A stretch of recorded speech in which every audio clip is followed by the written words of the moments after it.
2024. aasta päikeseline juuni.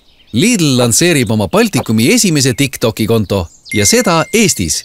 Koos püürmüüdikuttidega sünnib suvine bänger, mitte väike, aga Lidl, mis näeb ilmavalgust Lidli TikToki esimese postitusena. Sealt edasi on kõik juba loogiline edulugu.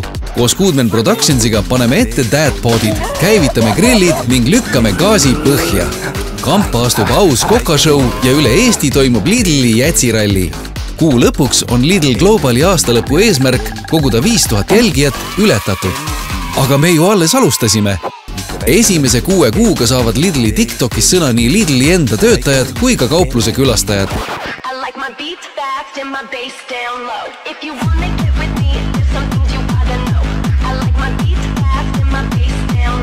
Influencerid Maria Rannaväli, Evert Poom, Pisike Maien ja Inger.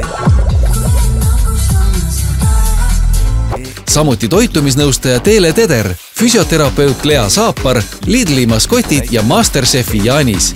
Üheskoos kutsume ellu erinevaid challenge, jagame kasulikke nippe, toome fännideni parimad TikToki retseptid ning avastame, mida kõike uskumatut ühest Lidli kauplusest leida võib. Hei, täna teeme Dua Lipa Viral Cola jooki. Ja fännid armastavad seda, mida me teeme.